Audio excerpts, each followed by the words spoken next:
Hello, hello. We're live. Welcome, everyone.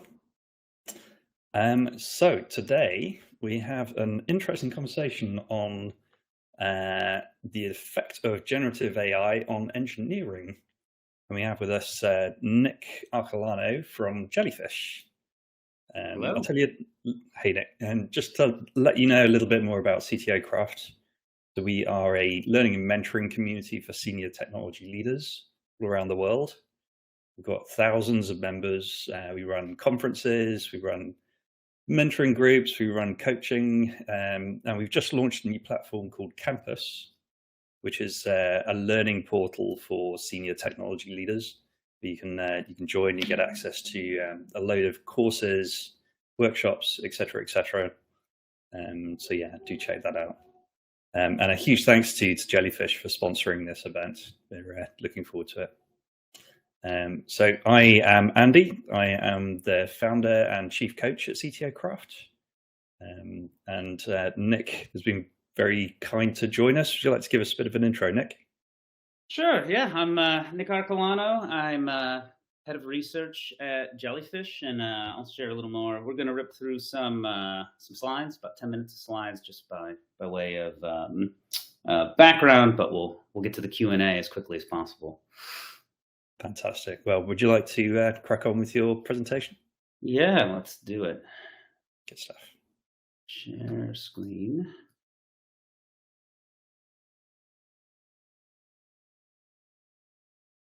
Beautiful. All right.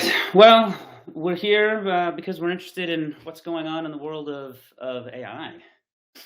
A little bit more about me. So I'm trained as a electrical engineer, data scientist, mathematician. I spent about 10 years in national defense at a place called Lincoln Laboratory. But for the past 10 years, I've been in startups here in the Boston area.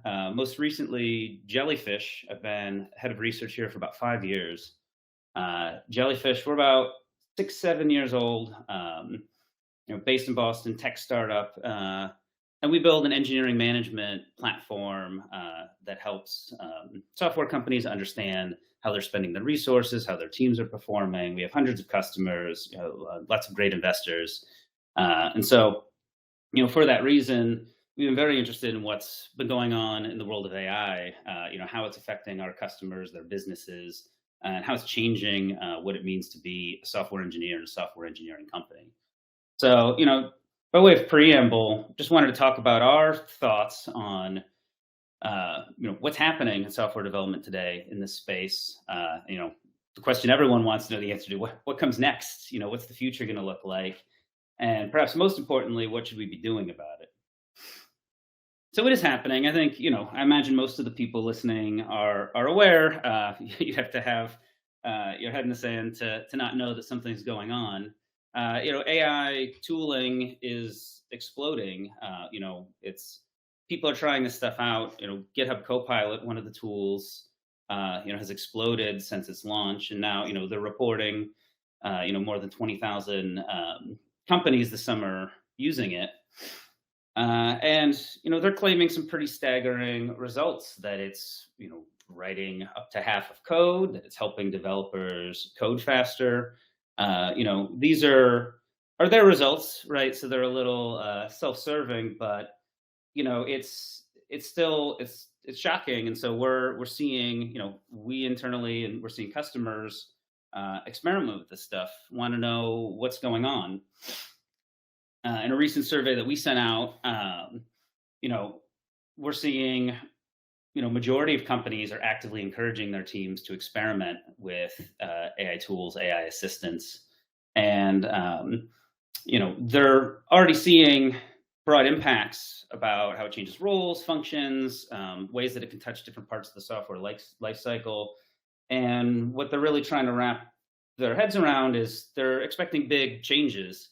They're expecting it's going to change what it means to be a software engineer, and so change team size, shift the types of roles they hire for, and they're expecting, sometimes being told by their investors, to expect increases in innovation, automation, operational efficiency. So change is happening and more change is coming.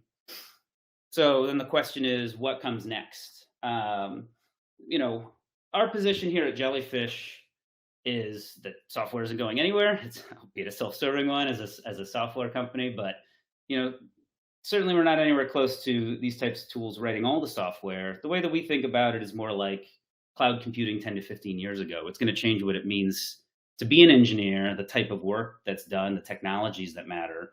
The shape of businesses will look different. Their costs, skills needed, but the demand for good software products is just going to continue to increase. Um, when we talk about what a new kind of software engineer looks like, what does that mean? One of the mental framings I like is what I call the intern test. Today, if you want to think about like what could this mean for your team, imagine you gave every engineer on your team 10 interns. You could wave a magic wand. They all have kind of their own mini software team. Who would get more effective? Who would be less effective? This is essentially what any of your engineers could have today is a bunch of low cost interns that can do work, can do it quite well in some cases, but they need it to be defined, they need it to be reviewed. And so the software engineer of tomorrow, defining problems, reviewing them, breaking things down, thinking in terms of systems, in terms of architectures, those things, those parts of software engineering are only going to become more important as brute coding strength becomes less important. So if you're a generalist, this can be a real superpower. If you know a lot about or a little about a lot of things, you can become really effective because a little bit can really go a long way in a world where you have AI to help you with a lot of these details. And then the question of specialists is interesting. Specialists can become really special. It's not clear, the specialists you have today may not be the ones you need for tomorrow. Prompt engineering wasn't a thing a couple of years ago. So, I think a lot of the people we talk to are trying to come to terms with what kinds of specialists should they be thinking about, and the specialists they thought they needed, do they still need them?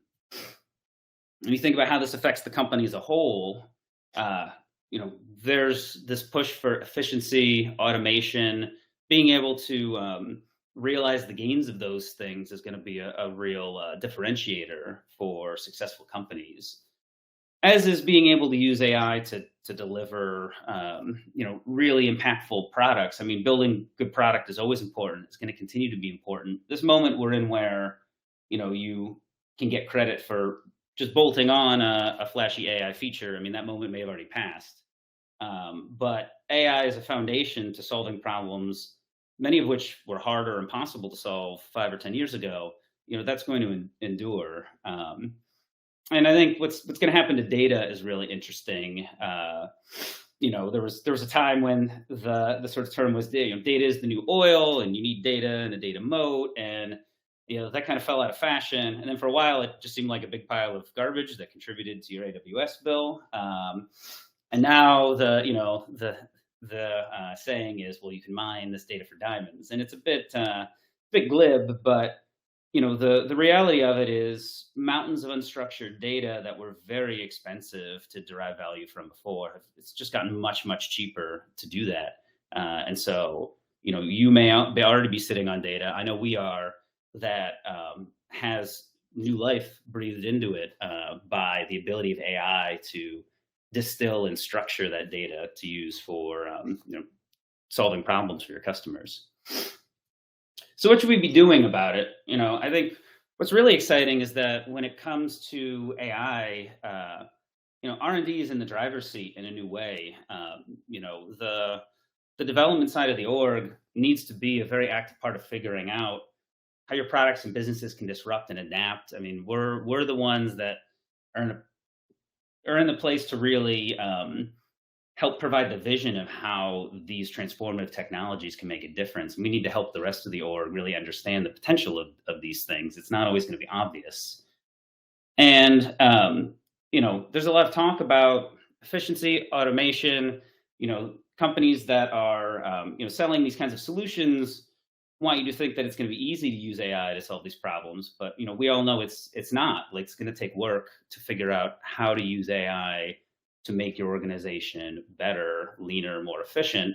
And to do that, you need to experiment and measure. We have customers coming to us here at Jellyfish. My department, one of the things my researchers do is pilot studies with Jellyfish customers to help them understand as they're experimenting with these technologies, what is the impact? How's it affecting coding cycle times? How's it affecting the quality of their code and products? How's it affecting developer experience?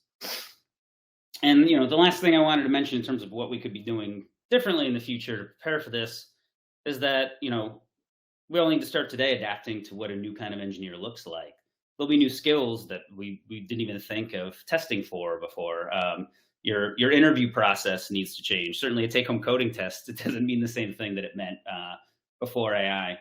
But I think what's most exciting to me is that the parts of engineering that I've always valued the most, clear thinking, communication, being able to take, a gnarly problem and break it down into something that can be solved.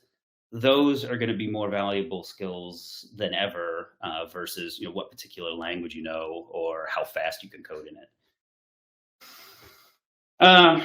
That's all I had as far as my soapbox. Am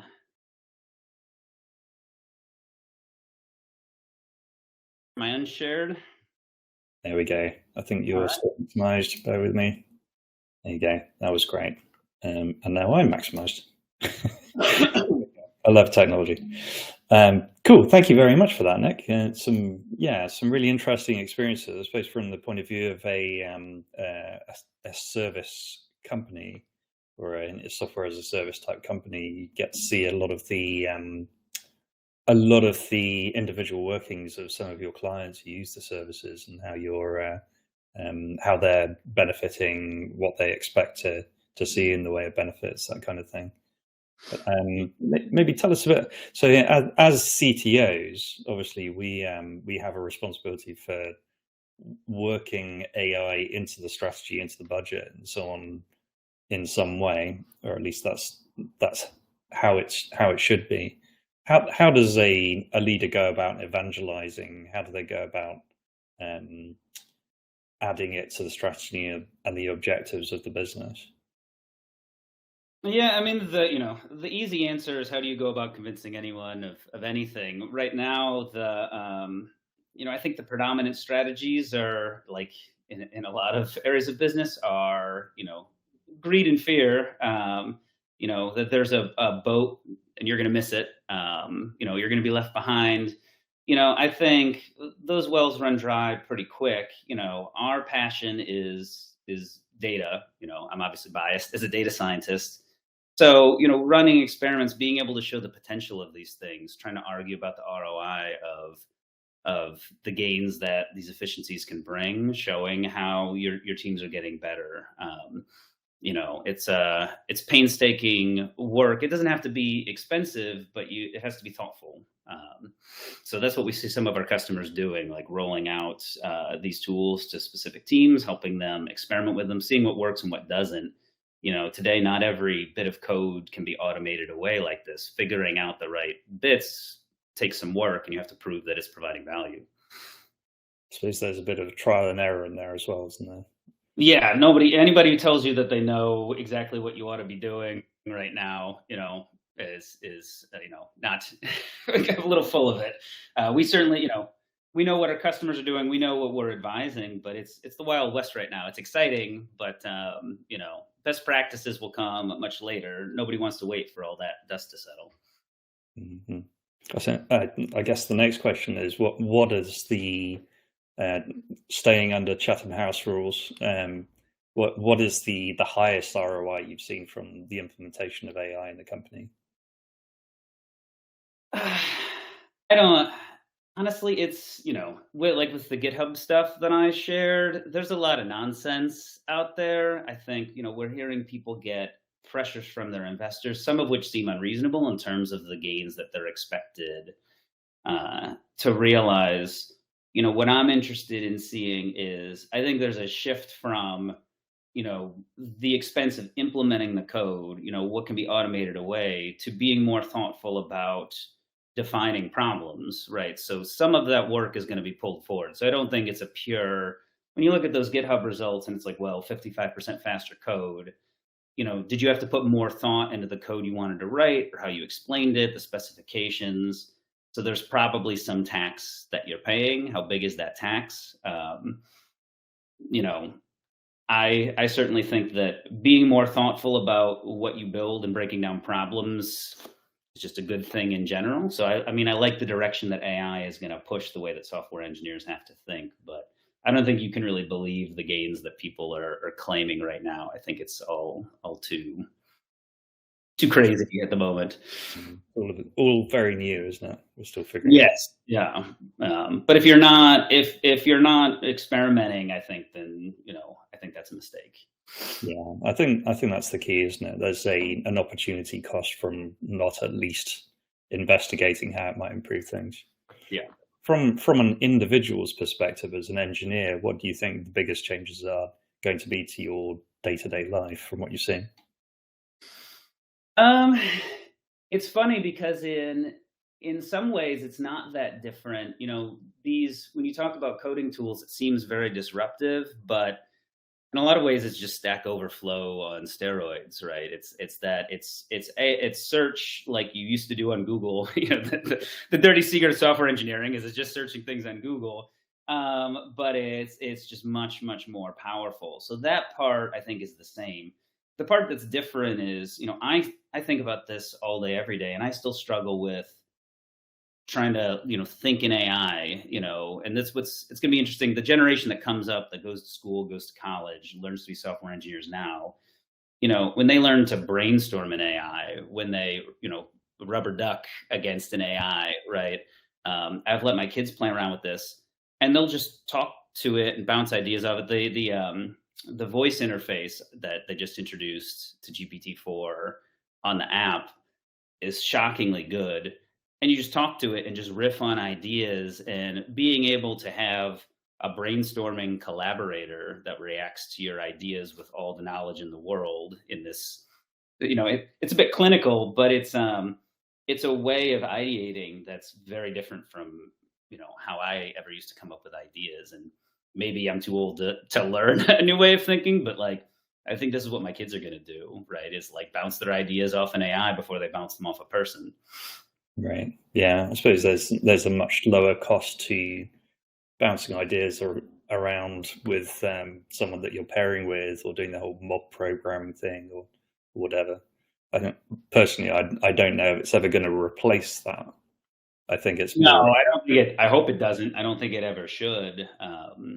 But it is a new dimension. Mhm. What are the dangers that you can foresee of engineering becoming led by AI? Yeah, I mean I think paralleling my previous answer, I think the dangers are also like some of the dangers we see today, but on steroids. It's you can blindly copy and paste code from the internet. You can do that much faster with an AI. So I think understanding, systems and security, complex interactions between these small bits, it'll be a while before AI, I think, is really helpful at some of this big picture stuff. And if you're not paying attention to the big picture stuff, how components interact, how these things affect, security, traffic, loading, those may be, when I talked about specializations before, those may be the specializations that really, become even more important.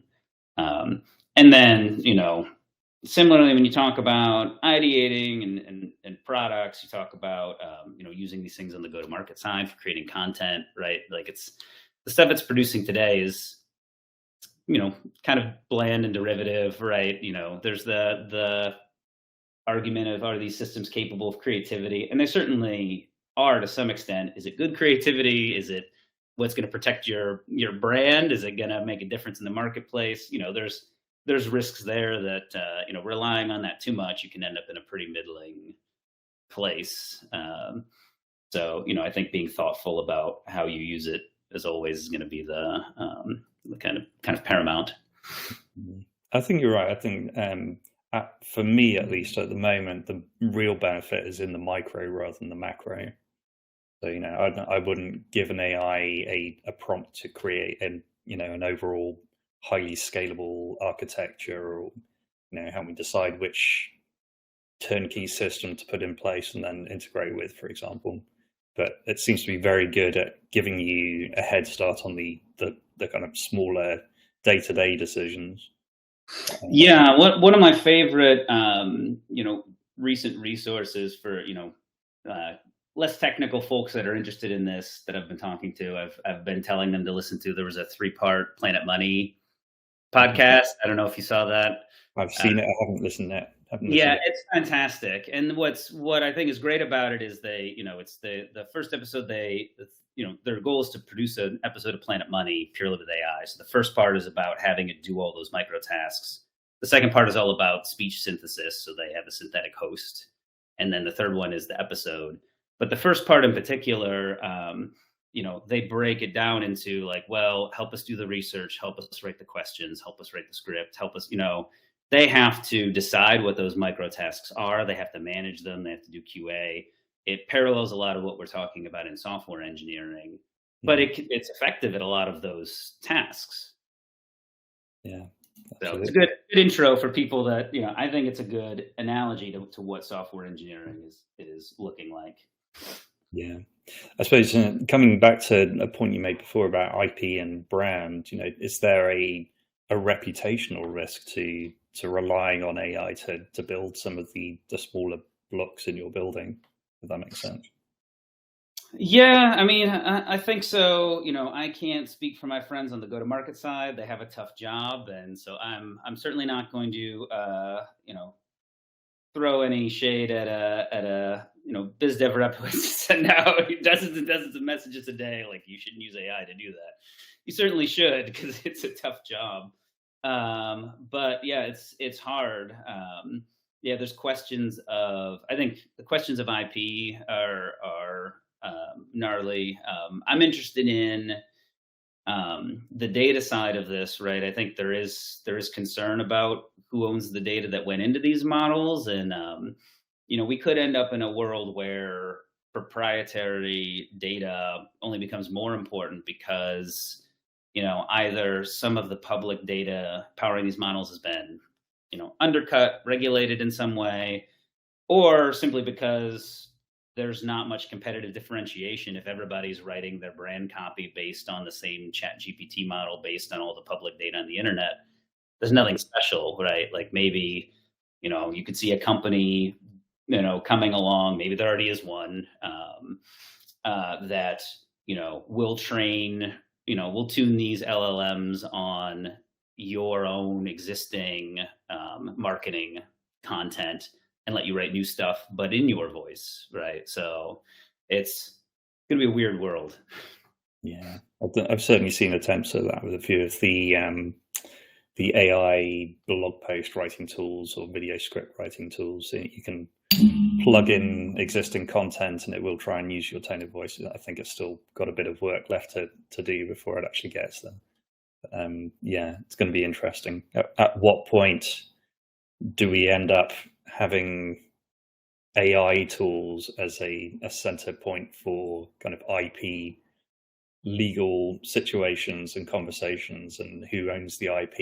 Is it the AI creator, or is it the brand themselves? Or so it starts to get very tricky.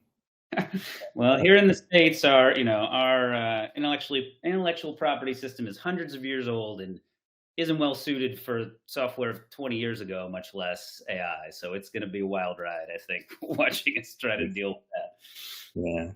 Yeah. Cool. So what do you think is next? I mean, there's a huge amount of hype at the moment. The hype has lasted, going on for a year, 18 months or so, while ChatGPT has emerged and so on and so forth. What do you think is next? And, considering that the hype is likely to start petering out at some point, what do you think will happen with AI beyond that?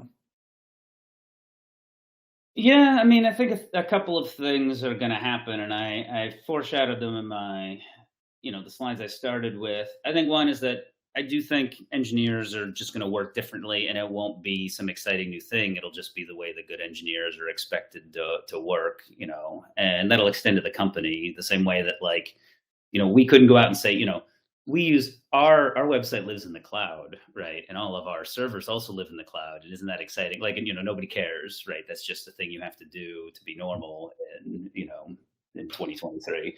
And I think AI parts of it will reach that same level of, you know, um, normality. But I think it's, like everything, it's accelerating. I think learning to keep up with the new tools, I think, is going to be challenging for individuals and for engineering companies.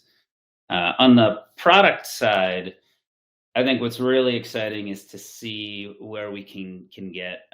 We're kind of speaking from the Jellyfish perspective. We're an analytics and insights platform, and true insights, like being able to ask deep, complex questions of data without, a huge, like a team of data scientists and a huge amount of effort has been a bit of a holy grail, and making that easier, to ask complicated questions of data with, increasing ease, I think is going to be really exciting for lots of products. So that I think is going to be interesting to see when that value really becomes much more natural for products to include. Yeah, I think it's been a decade of paradigm shifts, isn't it? I think you're totally right. I think similar to how there's my doorbell going again. Sorry about that. Very popular. I'm very popular today, just in the last 10 minutes. But yeah, I see it similar to how the pandemic has created a new normal in terms of people expecting more flexibility around working arrangements and that kind of thing. I think you're totally right. I think it is going to become so ingrained in how development happens that people will just expect it to be part of the workflow. I suppose the question is, what is in that workflow and how? Yeah, we talk a lot about the potential shifts in customer and consumer attitudes. As people just become more comfortable with AIs, are they going to be more tolerant of wrong answers if they've got if they know how to handle them, right? I think a challenge of machine learning in the past has been when it was wrong, it was very hard to explain, and that's still true with AIs when they hallucinate. Our customers and consumers going to be more comfortable dealing with that? Is that going to open up access to more types of products where these things don't have to be perfect as long as they're useful? People know how to deal with them. And I think another changing attitude is, if you see more of this intelligence, what are people going to expect of products in general? And if a product isn't smart and you can't talk to it in a natural way and ask it to solve problems for you and expect those solutions to happen, if your product can't do that, then are you going to be in trouble? Right. So it'll be really interesting to see how this changes expectations of people for software products. Yeah, definitely. So let's talk about skills. So we've spoken a little bit about prompt engineering, but what are some of the main skills you think a modern developer is going to have to build or bring to the table if they want to succeed in this new normal that we're talking about? Yeah, I mean, we use the term prompt engineering, and to be honest, some of that I think is an artifact of these systems not being as robust as they're getting. You look at just the gap between GPT 3.5 and 4, like it's a lot more robust to you asking it the exact right way, the thing that you want. So, in that lens, prompt engineering is really just clarity of thought, clarity of defining the problem that you want solved.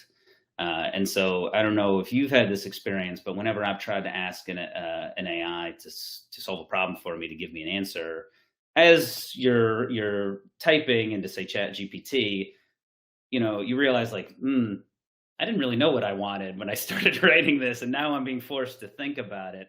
And that exercise I find hugely valuable, and it's one of those things that I've worked with people who are excellent at that and people who struggle with that, and it's frustrating when an engineer can't articulate the problem they're trying to solve, right? that's such an important skill. It's hard to teach. I'm not sure universities have been great at teaching it lately. So the people who learn to follow the recipe, who can turn the crank, right? That's not going to cut it in a world where, um, being able to be really, the turning the crank comes almost for free, right? It's knowing, being able to figure out which crank you want to turn. I don't know how you teach that. I mean, I left academia. I'm not a professor. I think it's gonna be hard to teach those skills. Those Mm. are the skills we need. Critical thinking, clear communication. Problem definition. Yeah. And then you can't, as we've talked about, you can't let these things run rampant. I think it's been a good trend that, with, you know, open source and collaborative coding, the whole, like, the way that we write code with GitHub today versus say 20 years ago, you hear developers say all the time, well, you read code more than you write it, right? You read other people's code, you review other people's code more than you're writing your own code. And that's only become more true. And so the ability to read code, review it, understand it, be confident that it's going to work, know what it's going to do, know how it plugs into other code that you've read, maybe that you didn't write, somebody else's AI wrote. Like, those are going to be very valuable skills. Mhm. If you don't like reading code, maybe being a software engineer isn't for you. If you like the actual exercise of, writing the magic sigils and making it make the the computer do things, that might not be what software engineering is anymore, and maybe that's not the right job for you in 5 or 10 years. Yeah, absolutely. I think potentially it shows the difference between a senior or a staff engineer and someone at the more kind of junior levels as well. But yeah, but that's interesting thing you said about needing to read code more than you write code. It's very, very true. And I wonder if the next stage of AI support for engineers is actually supporting them in understanding code and grokking code, um, and not just the creation of new code. Maybe Yeah. that's an opening. Somebody, please steal that idea. Go ahead. Yeah. There is, like with the content stuff that we talked about earlier with code, there's the question of, well, who writes the new code? If we invent a new software language, right? Somebody had to put that stuff on Stack Overflow so the rest of us could copy it. Somebody has to write the new code that the AI copies. So it's, where does the new content come from? I don't know that I understand how that's going to work yet. We're not just going to recycle stuff forever, are we? So that's an interesting question. Mm. That I don't have the answer What are the tools that you think people should be studying in order to keep up with AI? to. I mean, right now it's so open that I don't think there are clear winners so much as just getting comfortable with using these things. So I'm surprised whenever I meet. I mean, we have engineers in our team that haven't even tried these things yet.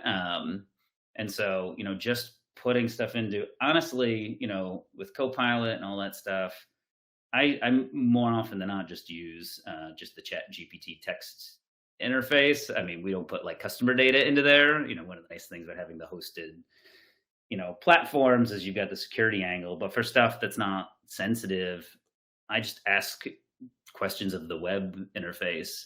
But it's really just thinking to do it. You know, and I think what's a huge benefit about being an engineer is, most of us are already kind of wired for optimization anyways. So, Mm. if you're the sort of person who's like, well, I do this task every day and it takes me 20 minutes, but I could do it in 5 minutes, right? Like, sort of the life hacks, the sort of innovating yourself and your process. If you're wired to do that, which I think a lot of engineers are, like, you're going to do great in an AI world, because you're going to realize that a thing that you're doing could be done much faster, better, easier using one of these tools. But it takes that innovative spark to be like, oh, what if I try? Mhm. And it's even, around the house, it's just simple things. I had experience the other day of I had to make dinner for the kids, and we hadn't been grocery shopping, had limited resources, and I'm trying to figure out what to make. And I, tried Googling, going to the sites, and food blogs and recipe sites, having to read through their life story to get to the recipe, all that stuff. So I just asked ChatGPT, I'm like, here's what I've got, here's what I'm trying to make, here's what my kids like. And I had a conversation back and forth with the AI assistant all over voice. And the dinner came out great. My wife was like, "It's like, this is great. Where'd you get the recipe?" And I was like, like the AI and I sort of invented it on the fly, right? That's a thing that, like, I don't know how it occurred to me. And I don't know how you teach someone to like have those moments where you're like, oh, let me try it this new way that I've never done it before. But that's the spark you need, I think, in your engineers, of like that creativity, that curiosity of trying to do things in a different way than they've done them 100 times. Mhm. As a leader, how would you motivate your team to at least experiment with this stuff? That's a great question.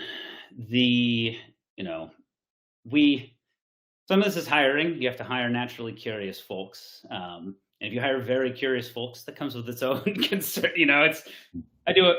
I have a lot of very curious, very passionate, very independent folks that require a lot of cat herding. But the benefits outweigh the risks, because you want those curious, creative people, trying to give clear expectations, and to quash any fears. Or I think there's a lot of concerns about security. Are we really allowed to use this stuff? Are we going to get in trouble? And some of those concerns are valid. Like, if you as an organization have concerns about IP, about security, like, you need to be very clear about those, because I think ambiguity around those things is a real headwind to developers feeling confident about trying out these tools. I think if you have a good team, if you have good developers, they're going to be concerned about customer experience and security and things that you should care about as a business. And if they don't feel like they're on solid footing with how these experiments, these new technologies are going to affect those things that they know they're supposed to care about, if you don't give them clarity around, what's safe, then I think they're going to be, there's going to be a lot of trepidation to trying out these things. So I think that's the biggest thing to really encourage it. Mhm. Yeah, I'd agree with that. I think same as with any other kind of experimentation, there's got to be that culture of safety, that you can try things and fail without necessarily being lambasted for it. Yeah, and if there are risks to your, like, you want to be confident that the first time an AI introduces a bug, that you were everybody knew that's a thing that might happen, and you were willing to take that risk. And if you're not willing to take that risk, that's fine. Then be clear about that. Mhm. Okay, we've got a question from the audience here that Pip has reposted. It's from Paul Martin, and he asks, "What are your thoughts on the impact of AI for low-code solutions?" So this is where commercial users or non-technical users have the ability to create apps using AI, etc. Yeah, it's wild. This is one of the things that we've actually been pushing internally, where there's a lot of passion and excitement across the org and on the go-to-market side. So our head of sales, just on a whim, decided to try, like, never writes any code, did not know how to code, decided to try to write an iPhone app using AI, like, over the weekend, and had like Hello World spun up in 30 minutes, on his iOS simulator, and was thrilled, right? We had, one of our revenue ops people, who his kid wanted, like, love those, like, find stuff in the picture games, and he like used AI to whip one of those up in, like, it was like an hour or something. So I think the opportunities for that stuff, when you think about automation, there's plenty of opportunities for automation in success, in sales, in marketing. And do you need ops people writing code to do all those things, or can some of that stuff, be done more easily? It's the same sort of creativity we talked about. I think it's easier than ever to have an AI write an end-to-end solution for something that's fairly simple and has been done before. And watching, so-called non-technical people not be afraid to give that a shot, is pretty exciting. Yeah, definitely agree. Okay, do we have more questions from the audience? I'm not sure if we do. Let's crack on. What do you think about the use of AI in specific industries as engineers? So obviously, there's the blanket kind of, right, we can spin up new code or try out new approaches much more quickly, but do you think it's best suited to certain verticals, or is it fairly universal? There's the aspects of it that are universal. I think that when we've talked about, so looking at this from a Jellyfish perspective, when we've talked about opportunities, I think the first thing people go to is chat and natural language interfaces, and that makes a lot of sense. And it's certainly a place to start, but not every product needs a chatbot. Right. So I think what people sometimes miss about these large language models is that, the whole thing, that under the hood, to be able to be very good at, chatting. So, as I think we all know, the chatting is just being really, really good at text prediction. Under the hood, being really, really good at text prediction requires you to be very good at distilling text into sort of essential elements. And that's the part that I was talking about earlier, where being able to distill, organize, provide structure to unstructured text data is really powerful. And so you may be sitting on a pile of text data that you can summarize, extract keywords from, measure the similarity of it to other bits of text data that you have, and do things with that never occurred to you before, that you thought you'd have to hire some NLP specialist or a whole team of like machine learning people to do something with. And that, I think, is a much wider aperture of potential applications. So our product, we deal with Jira ticketing data and Git data, but customers also give us access to their Confluence, and we have all the the comments and all the discussion around all these things. And so you can provide this very rich, complete view of the work that's going on, the resources that are related to it, the problems that arose, trends in these things. And then, I think the other thing I'll say is that there's so much, again, I think about this all the time, and I'm still just wrapping my head around the implications of it. A lot of these problems will just be turned on their head. We do all, the joke we had internally was, we do all this work to take all this messy data, organize it, provide these insights, show these charts on the screen. We're like, well, we need to provide more insights, more actionability. How can we help our customers understand like what they should do about this data? And so, one of the things we tried was, well, what if you took the numbers and like put them, serialized them into text, put them into ChatGPT, and was like, what do these numbers mean? And it's like, we just went like full circle from a bunch of like people talking about the work that was happening, did all this work to quantify it, and now we need to like kind of unquantify it and turn it back into something that is intuitive to a person. So there's just a lot of subversion around the way that we think problems should be solved, shortcuts that you can take. Maybe many of the things that we've done at Jellyfish, you could just do. You didn't need to do any of that. You could just interrogate the raw data correctly and ask directly and ask these questions. So that's the insane part, is just really thinking about some of the shortcuts are completely different paths to solving problems. I guess the bottom line would be, is it's still the case the good product comes down to like, have you really solved somebody's problem? And they don't care, the whole jobs to be done paradigm. They don't care how you did it, or that it took you a bunch of work. Like, we're not, in the future, we're not going to get a bunch of credit just because like, well, we crunch a lot of numbers, right, to do with this, and it turns out maybe you didn't need to crunch all those numbers. So that's where, like, really being thoughtful about the product and what you're trying, the problem you're really trying to solve is still just going to be the ultimate concern. Mhm. Cool. We are nearly at the end. I suppose last question for you. What is exciting you the most about the next 12 months in AI?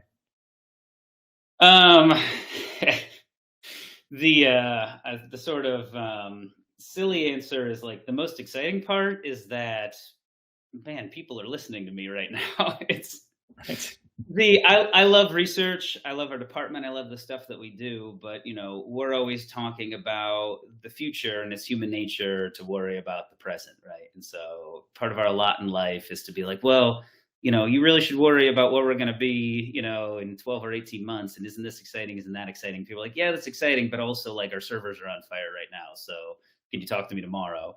Right. And to have everybody excited about a thing that we're excited about is pretty thrilling. So that's exciting. All the questions that we just talked about, there's so many, things that aren't known yet, so much potential. So kind of a special moment. I don't think things will be this uncertain for forever. So, trying to enjoy that part of it while it lasts. But it'll be cool to find out the answers to some of these questions. That'll be exciting too. Absolutely. Very cool. Well, thank you very much, Nick. That's been a brilliant conversation. Really enjoyed that. Yeah. You can connect with Nick. I think we're going to paste some social media details, so you'll be able to connect and check out Jellyfish as well, which is a great tool. The next Byte session that we've got coming up is on the 3rd of November at 12:30 UK time, and it's all about sales. I know it's bit of a dirty word among technology leaders, but we're going to be talking about how sales is actually a core part of our role as senior technologists. So do come on to that if you're interested in finding out why that is and how we can embrace that. Other than that, don't forget we've got a conference coming up on the 7th and 8th of November in London. We'll post all the details about that. And that's us. Thank you very much. Thanks again, Nick. Thanks, Jellyfish. And we'll see you next time.